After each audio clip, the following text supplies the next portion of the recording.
नमस्कार विद्यार्थी मित्रांनो, तुम्हा सर्वांचं पुन्हा एकदा स्वप्नील घाटोड सर एक्झिटिव्ह अकॅडमी या ऑनलाईन प्लॅटफॉर्मवर तसेच यूट्यूब चॅनलला स्वागत आहे.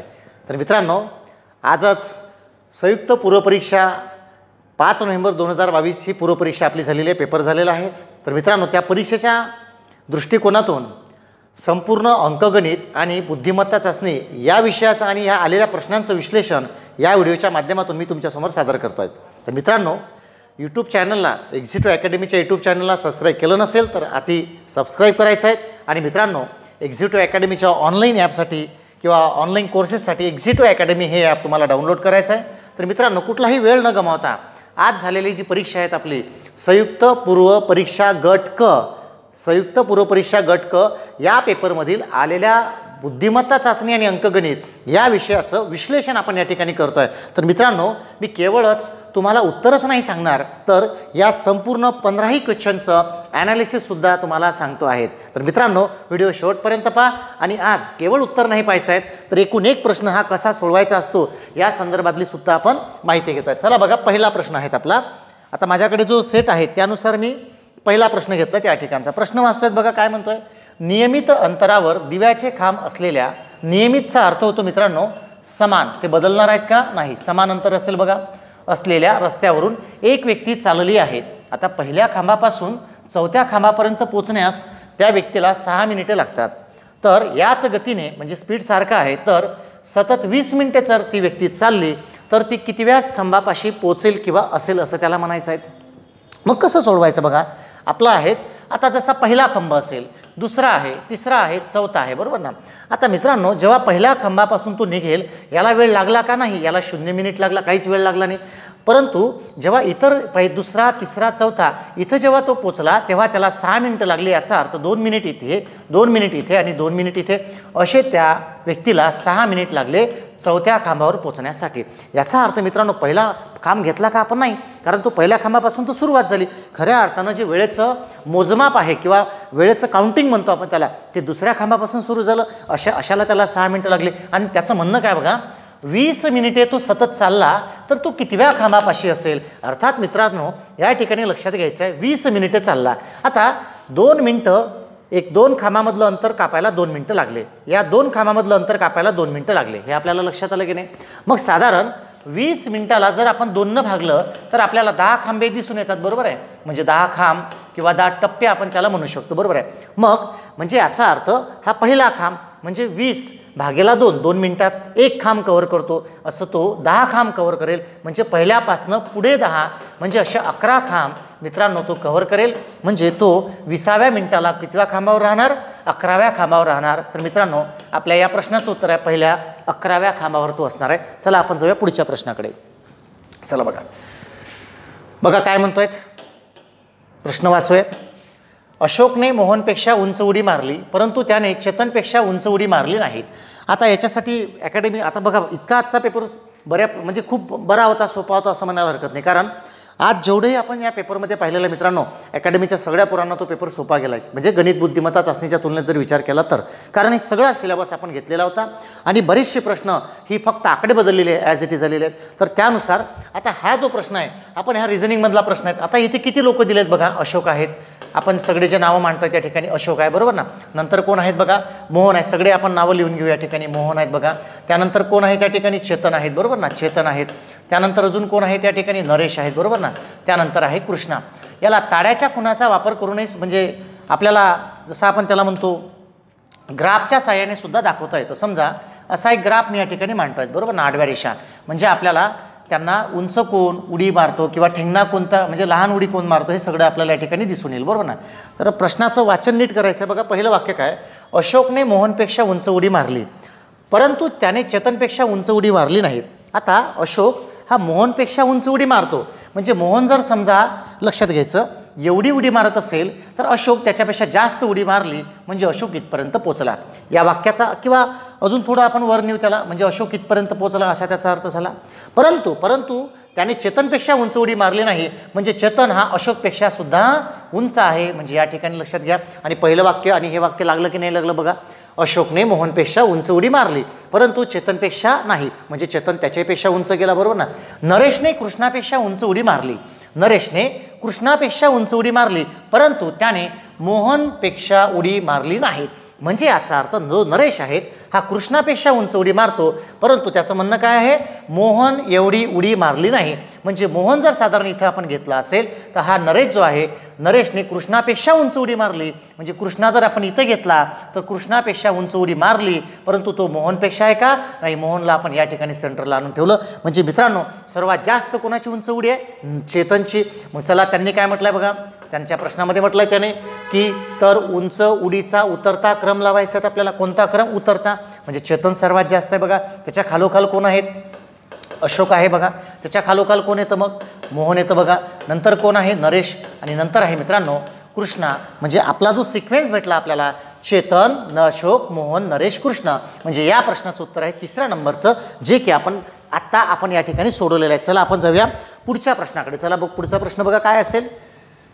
पुढील क्रमिकेमध्ये प्रश्नचिन्हाच्या जागी कुठली संख्या येणार त्याचं म्हणणं नीट लक्षात घ्या. आता क्रमिका कुठल्या आहेत बघा, 32, 33, 37, 46, 62 आणि क्वेश्चन मार्क, बरोबर आहे. आता टॉप डिस्टन्स कसा असेल, या ठिकाणी 1चा फरक आलेला बघा, इथे 4चा फरक आलेला बघा मित्रांनो, इथे कितीचा फरक आहे, 9चा. अर्थात या ठिकाणी कितीचा आहे हे बघायचं आहे. म्हणजे 62 मायनस किती, 46. 12तून 6 गेले, 6 हात चाला 1, बरोबर आहे. 6तून 5 गेले म्हणजे इथं आले 16, बरोबर ना. म्हणजे हा फरक आहे 16चा. आता पुढील पद काढायचं आहे, टॉप डिस्टन्स कसा आहे, सारखा आहे बघायचं आहे. आता ह्या फरकातला जो फरक आहे इथं 3चा आला, ह्या फरकातला जो फरक आहे इथे 5चा आला, आणि इथला जो फरकातला फरक आहे मित्रांनो तो 7चा आला. अर्थात हा जो टॉप डिस्टन्स आहे हा +2 आणि +2ने वाढत चालला. मी नेहमी बॅचमध्ये सांगत असतो की टॉप डिस्टन्स चेक करायचा. बघा तो +2 आलेला आहे. अर्थात या ठिकाणी मित्रांनो जसा हा 5 आणि 7 म्हणजे इथं येणारा जो फरक आहे हा याच्यातला फरकातला फरक हा 9चा यायला पाहिजे. म्हणजे 9चा येण्यासाठी 16 + 9 किती, मग 25. म्हणजे इथला आणि इथला फरक 25चा असायला पाहिजे. म्हणजे 62 + 25 आपलं उत्तर किती येणार, तर आपलं उत्तर आहे मित्रांनो 87, जे की आपल्याला दुसऱ्या नंबरला दिलेला आहे. हाही प्रश्न आपला सुटलेला आहे बघा. आपण जाऊया पुढच्या प्रश्नाकडे. चौथा बघा काय म्हणतोय तो प्रश्न. 3 व्यक्तीच्या वयाची सरासरी 60 वर्ष आहे. आता 3 व्यक्तीच्या वयाची सरासरी किती आहे, 60 वर्ष. आता 3 व्यक्तीच्या वयाची सरासरी जर 60 आहे, त्यांच्या वयाचं गुणोत्तर किती आहे, 2, 3, 4. म्हणजे याचा अर्थ त्यांची वय आपल्याला दिलेलं बघा. वय किती आहे अनुक्रमे, वय आहे 2x, 3x आणि 4x. कुठून आणली मी, कारण त्यांचं गुणोत्तर जर एवढं असेल तर त्यांचे वय आपण या ठिकाणी समजा असं घेऊयात की 2x आहे, 3x आहे आणि 4x आहे. आता मित्रांनो 3 व्यक्तीच्या वयाची सरासरी किती आहे, 60. म्हणजे 60 गुणेला 3 बरोबर 180 हे त्यांच्या वयाची काय असेल, बेरीज असेल. म्हणजे मित्रांनो 2x + 3x + 4x = 180. कारण 180 सरासरी 60 आहे म्हणून गुणेला 3 केला आपण, म्हणजे 180 बेरीज झाली. 4 + 3 7 2 किती, 9x बरोबर किती, 180. म्हणजे x = 180 / 9, 9 2 18. म्हणजे मित्रांनो या ठिकाणी तुमचं उत्तर x ची व्हॅल्यू किती आली, 20. आता तुम्हाला त्या तिघांचीही वय आपल्याला टाकता येईल. म्हणजे बघा वय कशी असणार, मग ही 20 ची व्हॅल्यू त्याच्यामध्ये पुटअप करू. 20 2 किती, 40 झालं बघा. 20 3 किती, 60 झालं बघा. 20 4 किती, 80 झालं बघा. आता साहजिकच आहे या 3 व्यक्तींमध्ये हा जो आहे 40 वर्षाचा हा तरुण असेल, बरोबर आहे त्यांच्या म्हणण्यानुसार, आणि सर्वात वयस्कर कोण 80. आणि या दोघांमध्ये कितीचा फरक आला मित्रांनो, तो आला 40चा. म्हणून आपल्या प्रश्नाचं उत्तर किती आहे, 40, जे आपण या ठिकाणी काढलाय. हा होता आपला 4था नंबरचा प्रश्न. आपण जाऊया पुढच्या प्रश्नाकडे. चला बघा काय म्हणतोय प्रश्न, वाचूयात पहिल्यांदा. जर एक काम 10 माणसे दर दिवशी 2 तास याप्रमाणे 5 दिवस पूर्ण करतात. नीट लक्षात घ्यायचं, दोन्ही गोष्टी सांगतो तुम्हाला बघा, कारण हा व्हिडिओ मला केवळ उत्तर सांगण्यासाठी बनवायचा नाही आहेत. मला टोटल डिस्कशन तुमच्यासोबत करायचं आहे. येणाऱ्या काळामध्ये ज्या काही पोलीस भरती किंवा अजूनही बऱ्याचशा एक्झाम आहेत त्यालासुद्धा तुम्हाला फायदा झाला पाहिजे. अभ्यासाची स्ट्रॅटेजी काय हे या ठिकाणी आपल्याला दिसली पाहिजे. म्हणून व्हिडिओ पाहत असताना मी जे एक्सप्लेनेशन या ठिकाणी करतो आहे ते तुम्हाला पाहायचं आहे. बघा काय म्हणतो आहे त्या ठिकाणी.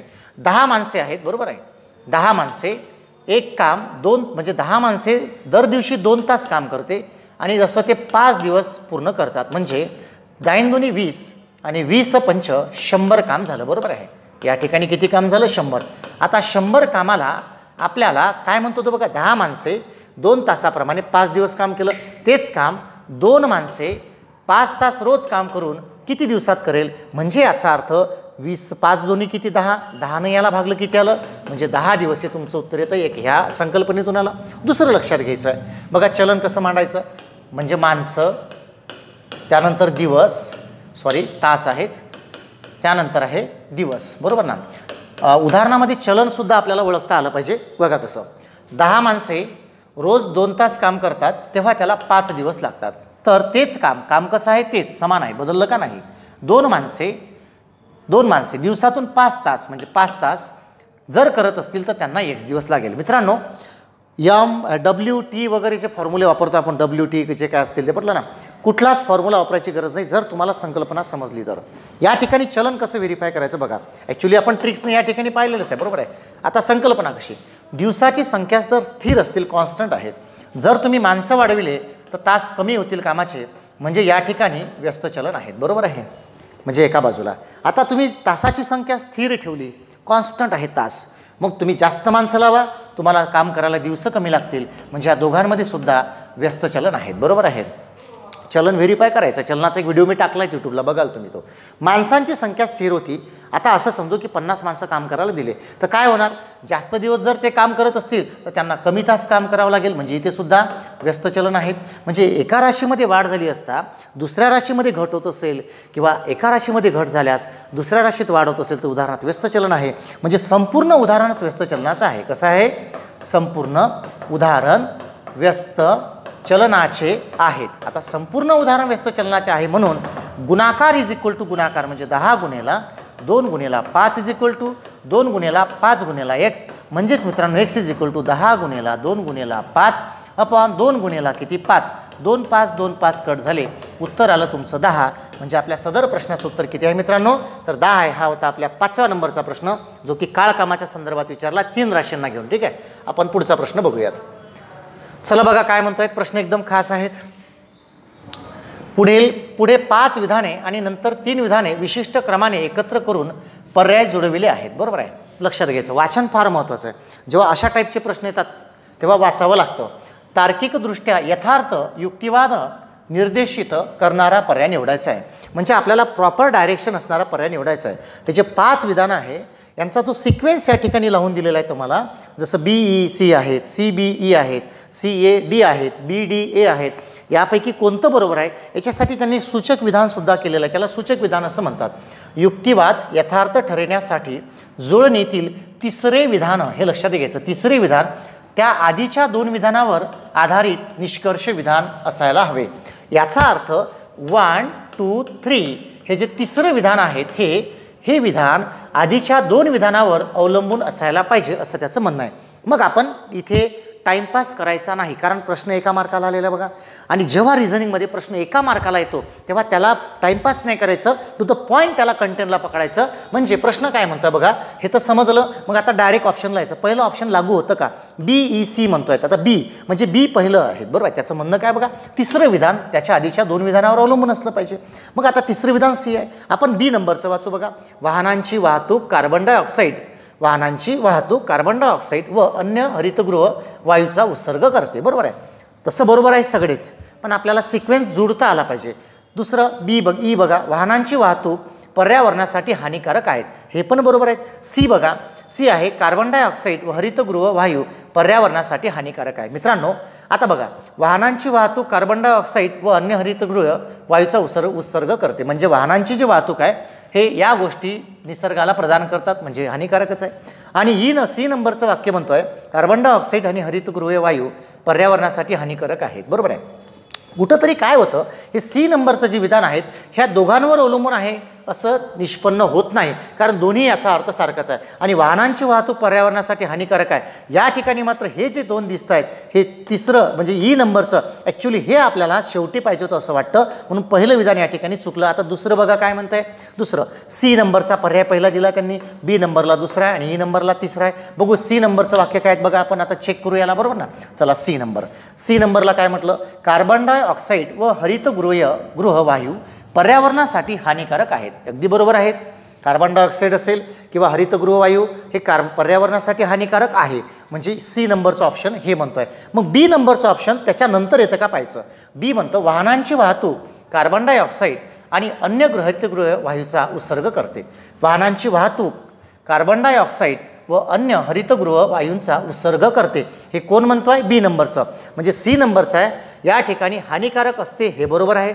हानिकारक असतेच ते. मग ते म्हणताय की हे उत्सर्ग कोण करते, तर वाहनाची वाहतूक कार्बन डायऑक्साईड आणि अन्य हरितगृह वायूचा उत्सर्ग करते. म्हणजे कुठंतरी हे हानिकारक आहे आणि हे हानिकारक आहे आणि कशामुळे आहे, तर यामुळे आहेत, म्हणजे दुसऱ्या नंबरचं हे त्याला लागू पडतं. बरोबर आहे. आणि तिसरं विधान त्यांनी ई दिलं आहे बघा, तो काय म्हणतो, वाहनांची वाहतूक पर्यावरणासाठी हानिकारक आहे. अगदी बरोबर आहे. ह्या दोघांवरही डिपेंड आहे कोण, तिसरं. कारण पहिला निष्कर्ष आहे सी, की कार्बन डायऑक्साईड व हरितगृह वायू पर्यावरणासाठी हानिकारक आहे. अगदी बरोबर आहे. दुसरं, वाहनांची वाहतूक कार्बन डायऑक्साईड व अन्य हरितगृह वायूचा उत्सर्ग करते, हे पण बरोबर आहे. म्हणजे पहिलं कारण दिलेलं आहे आपल्याला की हे जे आहेत पर्यावरणासाठी हानिकारक असणारे घटक दिलेले आहे किंवा त्याच्याबद्दल बोललं आहे, जसं कार्बन डायऑक्साईड आणि हरितगृह वायूबद्दल बोललं आहे. परंतु मग दुसरं विधान काय केलं, मग हे वाहनामधून सुद्धा येऊ शकतं किंवा वाहनसुद्धा त्याला जबाबदार आहे. याचा अर्थ मग तिसरा पर्याय त्यांनी मांडला की वाहनांची वाहतूक पर्यावरणासाठी हानिकारक आहे. म्हणजे हे तिसरं विधान हे बरोबर आपल्या सी आणि बीवर डिपेंड आहे. म्हणून आपल्या प्रश्नाचं उत्तर काय असेल, या ठिकाणी बी नंबरचं प्रश्नाचं उत्तर असेल. शेवटी आयोगाने दिलेले उत्तर मित्रांनो तेच गृहीत धरायचं आहे. हे मी या ठिकाणी माझ्या तार्किक विवेकबुद्धीला जे जे आज विश्लेषण पटत आहे ते मी तुमच्यासमोर सादर करतो आहे. ठीक आहे, चला पुढचा प्रश्न बघूया 7 नंबरचा. बघा काय म्हटलं आहे, प्रश्नाचं विश्लेषण करतोय आपण. 7 नंबरचा प्रश्न वाचूयात. रस्त्यावरच्या विक्रेतीने एके दिवशी तिच्याकडील बाहुल्यांच्या निम्म्याहून 2 बाहुल्या अधिक विकल्या. दुसऱ्या दिवशी तिने तिच्याकडे असलेल्या बाहुल्यांच्या निम्म्यापैकी 2 बाहुल्या कमी विकल्या. तिच्याकडे 26 बाहुल्या शिल्लक राहिल्या. तर सुरुवातीला तिच्याकडे असलेल्या बाहुल्यांची संख्या निवडा. माहीतच नाही, आता डायरेक्ट ऑप्शनला जायचं. मी तुम्हाला दोन्ही गोष्टी सांगतो. समजा पहिलं ऑप्शन घेतलं आपण, ते त्याचं उत्तरच आहे. समजा 100 बावल्या घेतल्या. नीट लक्षात घ्यायचं, 100 बावल्या जर तिच्याकडे असेल तर पहिला आहे बघा, एके दिवशी तिच्याकडील बाहुल्यांच्या निम्म्याहून 2 बाहुल्या अधिक. आता निम्मे किती होईल, इथं 50 आणि इथं 50, म्हणजे निम्म्याहून 2 बाहुल्या जास्त विकल्या, म्हणजे 52 बावल्या विकल्या. मग आता तिच्याकडे शिल्लक किती राहिल्या बघा. आता तिच्याकडे मित्रांनो शिल्लक राहिल्या 100 - 52, म्हणजे किती राहिल्या 48. हे पहिलं विधान जुळते का पाहायचं आपल्याला. दुसरं विधान बघा, दुसऱ्या दिवशी तिने तिच्याकडे असलेल्या, म्हणजे तिच्याकडे किती बाहुल्या आहेत आता 48 असलेल्या बाहुल्यांच्या निम्म्यापैकी, म्हणजे याचे निम्मी किती होते 24, याचे निम्मी किती होते 24, निम्म्यापैकी 2 बाहुल्या कमी विकल्या. म्हणजे 2 बाहुल्या कमी विकल्या म्हणजे 22 विकल्या. आता 22 जर विकल्या मित्रांनो, तिच्याकडे किती होत्या 48, म्हणजे 48 मधून 22 गेल्या तर तुमच्याकडे बरोबर 26 बाहुल्या शिल्लक राहते. आणि तिचं म्हणणं तेच आहे. म्हणजे आपलं उत्तर कुठलं येतं 100. हे आपल्या प्रश्नाचं उत्तर झालं या ठिकाणी. ओके, तर याला तुम्ही थेअरीच्याही मदतीने सोडू शकता, प्रॅक्टिकली सोडू शकता. ठीक आहेत ना. तर हा व्हिडिओ आपला एक्सप्लेनेशनचा असल्यामुळे आणि आजच्या पेपरचा असल्यामुळे मी याला थेअरीच्या पद्धतीनं कसं सोडवता येतं एवढं सांगतोय फक्त. ॲक्च्युली उत्तर आपल्याला हे असं ट्रिकनं काढता येतं. समजा सुरुवातीच्या बाहुल्या आता आपल्याला माहीत नाही म्हणून आपण एक्स घेतल्या. लक्षात आलं का, एक्स. मग पहिल्या दिवशी तिने किती विकल्या, पहिल्या दिवशीची विक्री लक्षात घ्यायचं. पहिल्या दिवशीची विक्री नीट लक्षात घ्यायचं. ते किती आहे पहिल्या दिवशीची विक्री, निम्म्याहून 2 बाहुल्या जास्त, निम्म्याहून म्हणजे अर्ध्या, एक्सच्या अर्धे प्लस त्याच्यापेक्षा 2 बाहुल्या विकल्या. मग त्या किती होता त्याला सोडूयात. एक्स प्लस 2 2 4 अपॉन 2, म्हणजे मित्रांनो पहिल्या दिवशी तिने एवढ्या बाहुल्या विकल्या. एक्स प्लस 4 अपॉन 2 लक्षात ठेवायचं. झालं, एवढ्या विकल्या. आता दुसऱ्या दिवशी तिनं काय केलं बघा, दुसऱ्या दिवशी हे पण मांडूयात आपण. दुसऱ्या दिवशी विक्री किती केली, आता ते आपल्याला कसं कळणार बघा, वाचन करावं लागेल. दुसऱ्या दिवशी बघा, दुसऱ्या दिवशी तिने तिच्याकडे असलेल्या बाहुल्यांच्या निम्म्यापैकी, हे महत्त्वाचं, तिच्याकडे असलेल्या बाहुल्यांच्या निम्म्यापैकी. आता निम्म्यापैकी म्हणजे याचा अर्थ अर्ध्यापैकी, बरोबर ना.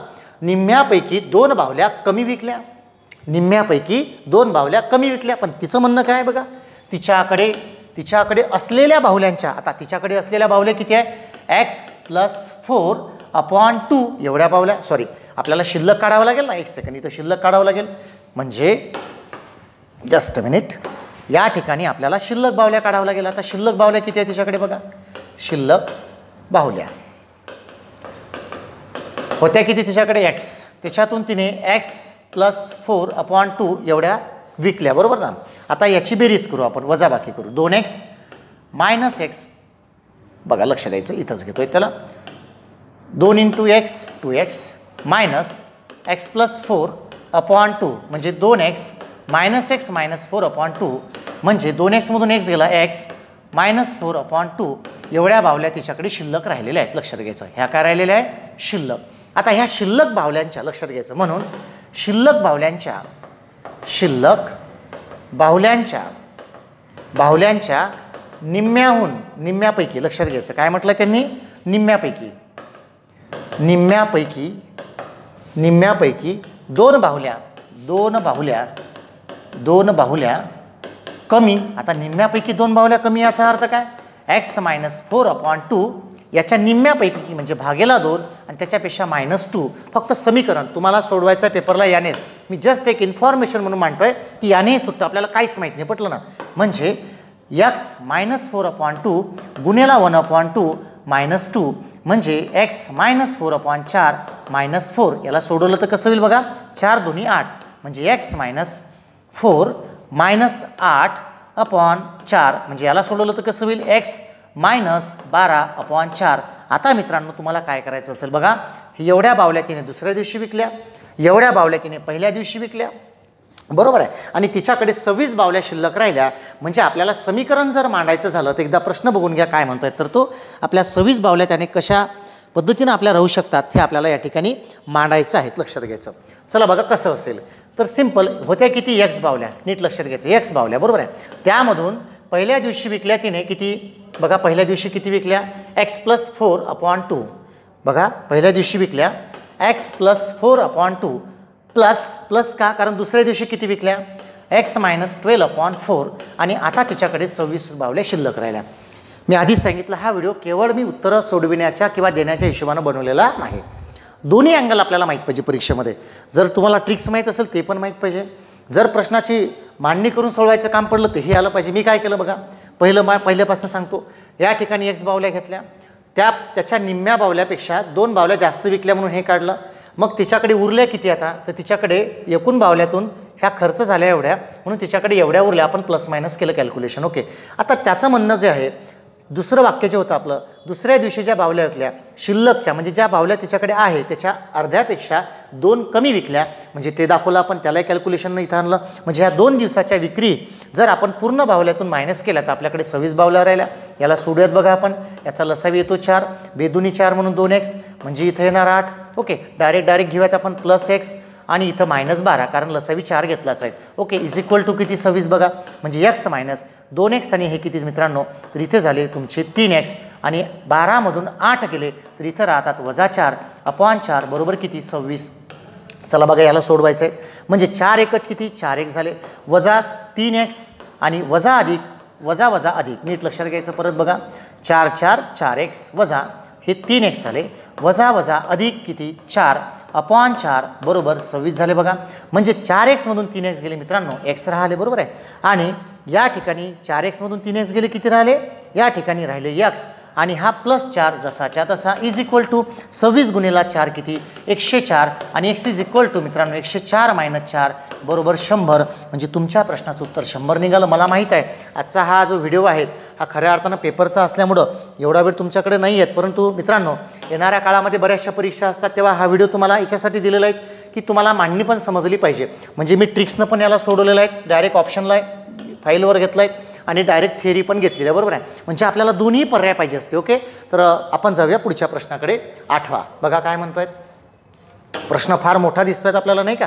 चला बघा प्रश्न काय म्हणतोय, प्रोटीन्सचा उत्तम स्रोत असल्यामुळे माशांना वाढती मागणी आहे, हे बरोबर आहे, साहजिकच आहे.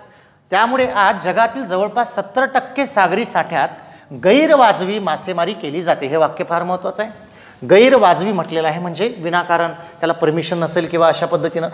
तर काही ठिकाणी ते पूर्णपणे संपवले गेलेले आहेत, लक्षात घ्यायचं. म्हणजे काही ठिकाणी तर बिलकुल संपून टाकले.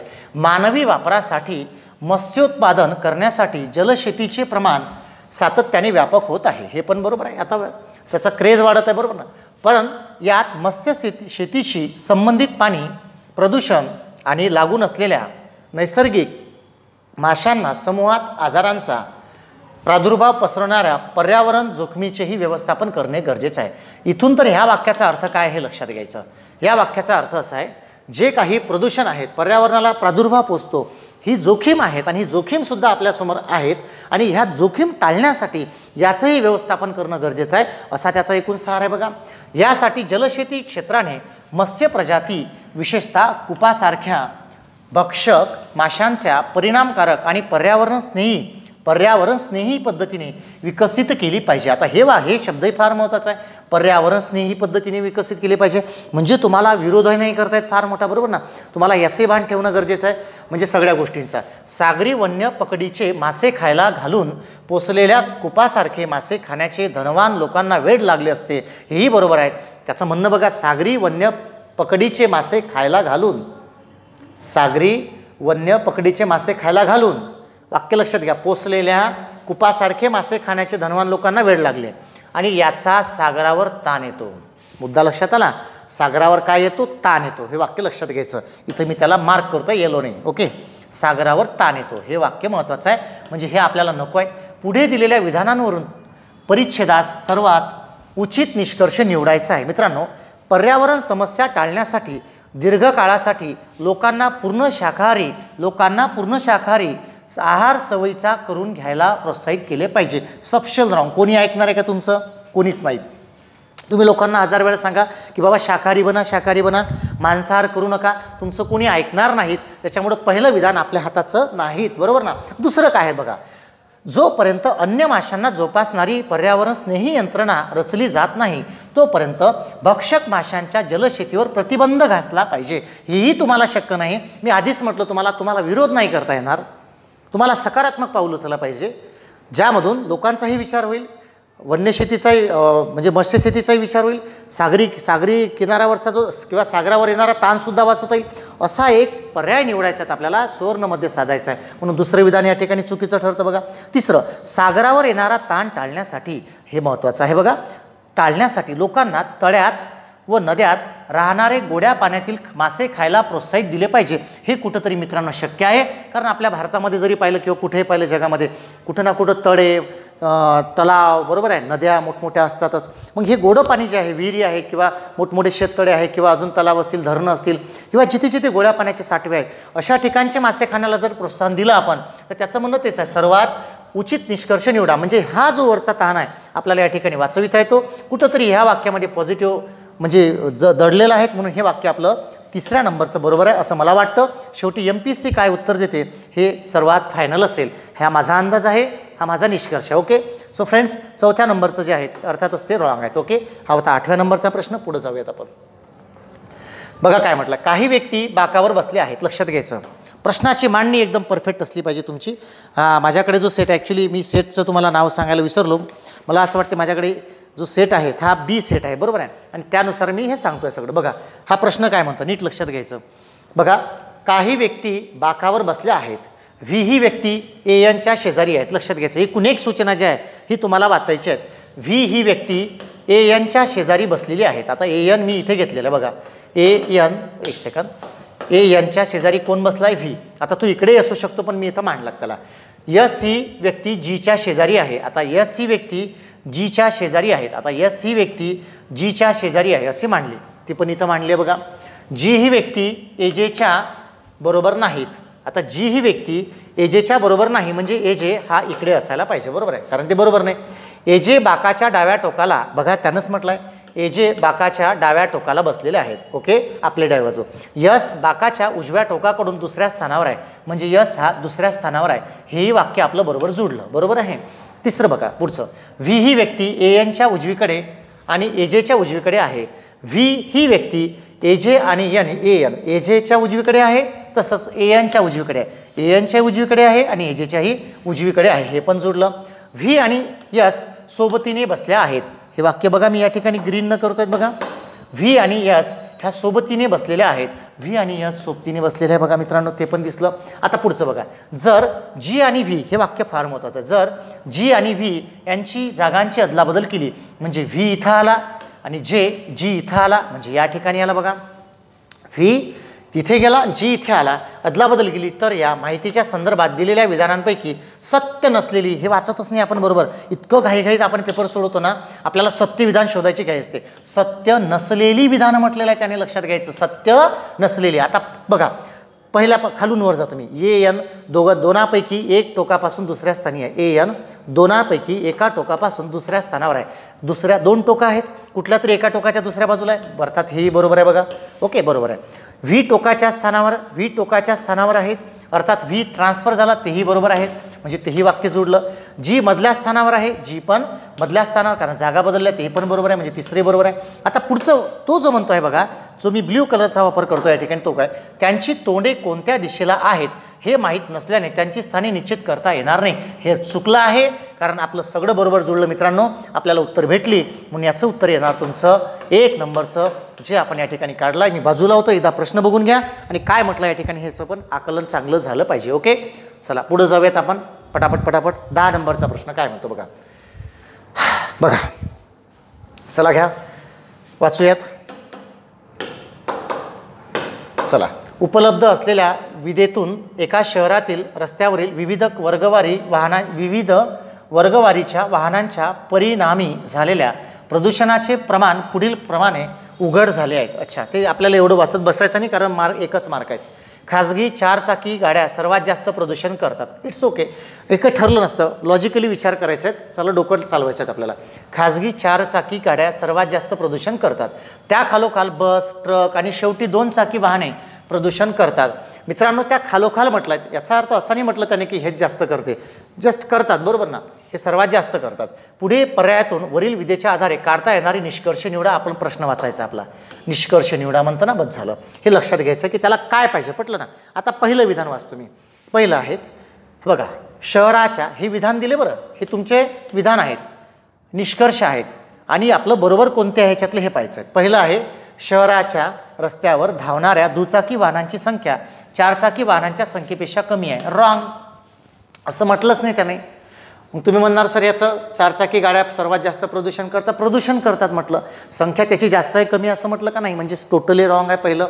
दुसरं, एका खाजगी वाहनामुळे होणारे प्रदूषण कोणतेही एका बसमुळे होणाऱ्या प्रदूषणापेक्षा जास्त असते. आता गाडी आपल्या घरची असो की तुमच्या घरची असो का गव्हर्नमेंटची असो, गाडी आहेत, इंजन आहेत, ते प्रदूषण करणारच आहे, म्हणजे हे पण चुकलं. म्हणजे याचा अर्थ चौथ्या नंबरचं उत्तर आहे मित्रांनो, ए किंवा बी यापैकी एकही निष्कर्ष काढता येत नाही. म्हणजे तुमचं उत्तर कुठलं आहे, चौथा. शेवटी आयोग दिले, MPSC दिले, ते उत्तर तुम्हाला मान्य करायचं आहे. हा माझा निष्कर्ष आहे, हे माझं ॲनालिसिस आहे. चला पुढे जाऊयात. बघा काय म्हणतोय तो, सोमा पूर्वेकडे 10 किलोमीटर चालत गेला. हा दिशाज्ञान चाचणीच्या संदर्भातला प्रश्न आहे. कोणता, दिशाज्ञान. चला पॉईंट फिक्स करू. सोमा पूर्वेकडे 10 गेला. आता पूर्व दिशा म्हणजे ही, बरोबर आहे. इथून तो सोमा किती गेला, 10 गेला. लक्षात घ्यायचं, 10 किलोमीटर झालं म्हणून लक्षात घ्या. त्यानंतर वळून दक्षिणेकडे 2 आला, म्हणजे दक्षिणेकडे किती आलाय तो, 2 किलोमीटर आला. बघा पॉईंट फिक्स करायचे. बघा तो पुन्हा वळून पूर्वेकडे 2 गेला, म्हणजे पुन्हा वळला आणि पूर्वेकडे किती गेला, 2 गेला. आता पूर्व दिशा कुठली, आपल्या हाताच्या उजव्या हाताला पूर्व, वरती उत्तर, खाली दक्षिण आणि ही पश्चिम असते, बरोबर आहे, म्हणजे पूर्व गेला. 3 विधानं वाचले, 3 माहिती मांडली. त्यानंतर तो वळून उत्तरेकडे 7 गेला. मित्रांनो, उत्तरेकडे 7 गेला म्हणजे तो असा आलाय बघा. आता तुमचं मेजरमेंट घेत असताना तुम्ही फक्त प्रॉपर त्याला मांडता आलं पाहिजे, कारण तुमचं 2 किलोमीटरपेक्षा 7 किलोमीटर मोठं दिसलं पाहिजे, नाही तर ते लहान होऊन जाईल, चुकून जाईल, बरोबर ना. आता बघा, जर हा 2 आहेत तर हाही 2 किलोमीटर असेल. लक्षात घ्यायचं, हा 2 आहेत तर हाही 2, म्हणजे A B C D आणि E, आणि याला नाव देऊ आपण F. म्हणजे हे सुद्धा 2 झालं. म्हणजे ए पासून तर इथपर्यंत हे 10 आणि हे 2 म्हणजे 12 किलोमीटर. त्याने विचारलाय तर त्याच्या सुरुवातीच्या स्थानापासून ते सध्याच्या स्थितीच्या स्थानापर्यंत अंतर किती. म्हणजे मित्रांनो, तुम्हाला हे अंतर काढायचं आहे. आपण या ठिकाणी याला जोडलं, हे 2 झालं. म्हणजे या ठिकाणी EF आणि I, म्हणजे याचं अंतर काढायचं आहे. मित्रांनो, हा टोटल 7 आहे, बरोबर ना, आणि हा 2 आहे तर हा सुद्धा 2 आहे. अर्थात हा किती असेल, 5. म्हणजे हा आणि हा झाला 12. लक्षात घ्यायचं, हा आणि हा किती झाला टोटल, हा झाला 12 किलोमीटर आणि हा झाला वरचा 5 किलोमीटर. म्हणजे पायथागोरसच्या प्रमेयानुसार 12चा वर्ग प्लस 5चा वर्ग इज इक्वल टू ए आणि Eचा वर्ग, म्हणजे Eचा वर्ग. पायथागोरसचं प्रमेय लागतं या ठिकाणी. म्हणजे 144 प्लस 25 इज इक्वल टू Eचा वर्ग, म्हणजे Eचा वर्ग. मित्रांनो, याची बेरीज किती, 169. अर्थातच आपल्याला EE हवा आहेत, म्हणजे ते वर्गमुळात जाणार. म्हणजे 169 जर वर्गमुळात गेले तर आपलं उत्तर किती येतं, 13. हेच तुमच्या प्रश्नाचं उत्तर आहे, जे की आपल्याला दिलेलं आहे पहिल्या नंबरला. हा होता आपला 11 नंबरचा प्रश्न. आपण जाऊया पुढच्या प्रश्नाकडे. बघा काय म्हटलंय, दोन संख्यांचे गुणोत्तर 3/4 आहेत, बरोबर आहे. त्यांच्या वर्गांची बेरीज 400 असेल तर त्या संख्या कुठल्या, तसं पाहून निघतं बघा. 3 आणि 4 आहेत ना, मग 3 आणि 4. आता मला सांगा, पहिलंच ऑप्शन घेतलं 12 आणि 16 यांचं गुणोत्तर किती येतं, 3/4.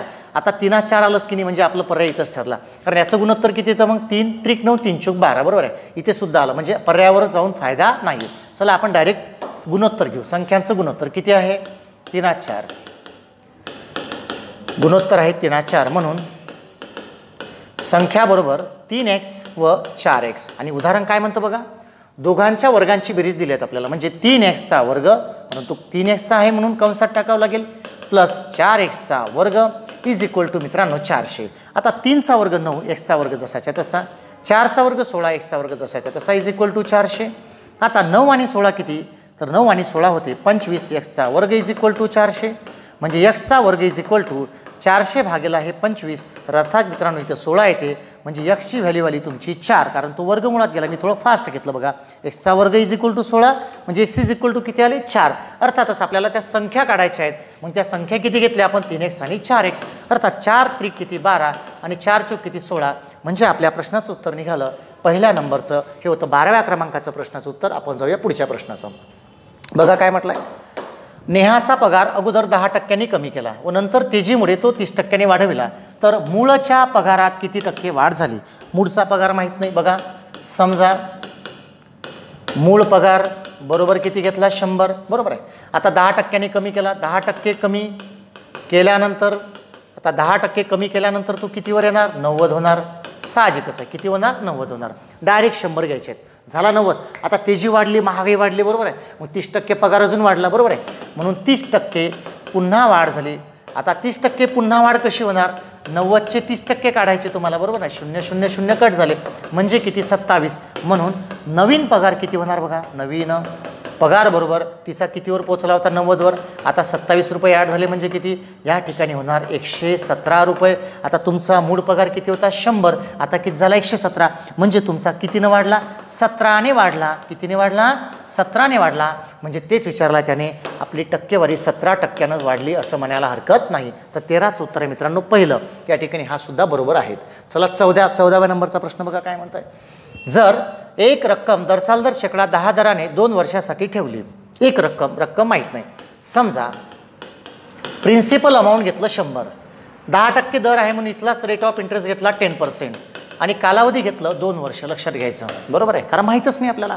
चला दोन्ही गोष्टी काढूयात आपण, सरळ व्याज आणि चक्रवाढ व्याज. बरोबर, सरळ व्याज आणि चक्रवाढ व्याज. आता त्याचं म्हणणं काय, एक रक्कम जी माहीत नाही म्हणून 100 घेतली, 10% दराने दर त्याचाच घेतला, कालावधी 2 वर्ष त्याचाच घेतला, मिळणाऱ्या सरळ व्याज आणि चक्रवाढ व्याज यातील फरक 750 आहे, तर ती रक्कम कोणती. म्हणजे आपल्याला माहीत नाही.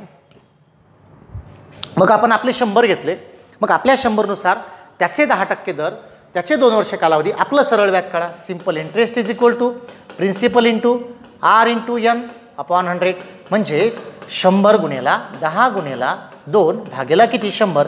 म्हणजे सरळ व्याज आलं 20 रुपये. क्लिअर झालं, सरळ व्याज किती आलं 20. आता चक्रवाढ व्याज काढूयात आपण. चक्रवाढ व्याज डायरेक्ट काढतो, काही फॉर्म्युला बिर्म्युला मानत नाही. 100 रुपयावर 10% दराने पहिलं झालं व्याज 10 रुपये. क्लिअर झालं, किती रुपये झालं 10. मग परत 10वर 10% काढतोय मी या ठिकाणी, ते होतं या ठिकाणी 1 रुपया, बरोबर आहे. परंतु तुम्हाला हे समजणार नाही, त्याच्यामुळे मी डायरेक्ट फॉर्म्युला घेतो, कारण ते व्याजावर व्याज मांडलं होतं मी या ठिकाणी. आता amount is equal to principal amount 1 plus R upon 100 power N. म्हणजे प्रिन्सिपल अमाऊंट आहे 100, चक्रवाढ व्याजाचा फॉर्म्युला, त्याने रास निघेल आपली बघा. 1 प्लस आर किती आहे तुमचा 10% भागेला 100, कालावधी आहे 2. 0 0 कट झाला बघा. 100 गुणेला 10 1 10 1 11, 11चा वर्ग 121, 10चा वर्ग 100, हे कट झालं. म्हणजे तुमची रास निघाली 121. प्रिन्सिपल अमाऊंट किती आहे 100. म्हणजे मित्रांनो चक्रवाढ व्याज किती आहे तुमचं, तर 21 रुपये. कारण हे 121 घेणार का नाही, कारण ती रास आहे, त्याच्यातून 100 मायनस केले, म्हणून आपलं व्याज किती झालं 21 रुपये. आणि मला सांगा आता आपल्या उदाहरणात फरक किती आहे, आपला फरक किती आहे बघा, आपला फरक आहे 20 आणि 21 मध्ये 1 रुपयाचा. किती आहे 1 रुपयाचा. आणि मग डायरेक्ट उदाहरण कसं सुटतं बघा या इकडे आता. म्हणजे 1 रुपयाचा फरक तेव्हा आपलं मुद्दल 100 होतं आणि उदाहरणार्थ 750 रुपयाचा फरक दिला म्हणजे 750 रुपयाचा फरक तेव्हा किती, म्हणून 750 गुणिला 100 भागेला 1 म्हणजे मित्रांनो 750 वर 2 शून्य म्हणजे 75,000 रुपये त्याचं उत्तर असेल. तुम्ही ऑप्शनवरूनही काढू शकता आणि थेअरीनंही काढू शकता. तर हा होता आपला 14 नंबरचा प्रश्न. आपण जाऊया पुढच्या प्रश्नाकडे. काय म्हणतो बघा, व्यवहारी अपूर्णांकामधला प्रश्न आहे. प्रश्न एकदा मांडतात बघा. 1/856 गुणिला 592 बघा प्लस 1/856 गुणिला 264 बघा मायनस 1/592 गुणिला 264. मित्रांनो हा प्रश्न व्यवहारी अपूर्णांकाचा आहे. बरेच पोरं आज याला घाबरले. मला सांगितलं सर चुकलं असते, पण अकॅडमीच्या पोरांनी सोडवला तो. बाहेरच्या पोरांनी मला माहीत नाही कसं सोडलं, पण पोरं सांगत होते की हे चुकले बऱ्याच लोकांचे. का एवढे मोठे आकडे आले सर, गुणाकार करायचा का? बिलकुल नाही, छेद मॅनेज करायचा आहे. 856 बघा 856 592 आणि 264 ह्या तीनच संख्या आलेल्या आहेत. बरोबर आहे मित्रांनो. छेदाचा लसावीच तो घ्यायचा, नीट लक्षात घ्यायचं. छेदाचा लसावी म्हणजे 856 गुणिला 592 आणि 264 हा छेदाचा लसावी घ्यायचा. आता मला सांगा इथं 856 आणि 592 आहेच म्हणजे 264 आहे का नाही, म्हणजे वंशाला 264 गुणलं तर किती, इथे 264 येणार प्लस इथे 856 264 आहे, 592 नाही म्हणून 592 इथे घ्या वजा इथे 592 264 आहे, 856 नाही इथे 856 घ्या. म्हणजे तुमचं काय होईल बघा, याची बेरीज आता 256 आणि 592 याची बेरीज येते मित्रांनो 856. तुम्ही करू शकता बघा. 4 आणि 2 6 9 अधिक 6 9 आणि 6 1505 चाला 1 6 आणि 2 8 बघा आणि तिकडे 856 आणि खाली आहे तुमचे 856 वजा 592 गुणिला 264 वरची बेरीज वजा बाकी 0 आणि खाली 856 गुणिला 1 सेकंद यस गुणिलाच आहे ते गुणिला 1 सेकंद अजून परत 856 गुणिला 592 गुणिला 264. आणि मित्रांनो जेव्हा शून्याला भागतो आपण तेव्हा भागाकार किती येतो 0 म्हणून ह्या प्रश्नाचं 101% उत्तर आहे 0 जे की तुमच्या प्रश्नाचं असेल. मित्रांनो एक्झिटो अकॅडमी या यूट्यूब चॅनलला मी स्वप्नील घाटोड सर आज झालेल्या संयुक्त पूर्वपरीक्षा गट क चे टोटल 15ही प्रश्नांचं विश्लेषण मी या ठिकाणी टाकलेलं आहे. कमेंट्समध्ये आपल्या प्रतिक्रिया नक्की कळवा मित्रांनो. यूट्यूबला हा व्हिडिओ टाकलेला आहे, तुम्हाला आवडला असेल आपल्या मित्रांना शेअर करा आणि ऑनलाईन कोर्ससाठी एक्झिटो अकॅडमीचे ॲप डाउनलोड करा. धन्यवाद मित्रांनो. तुम्हाला पुढील परीक्षेसाठी भरभरून शुभेच्छा. थँक्यू.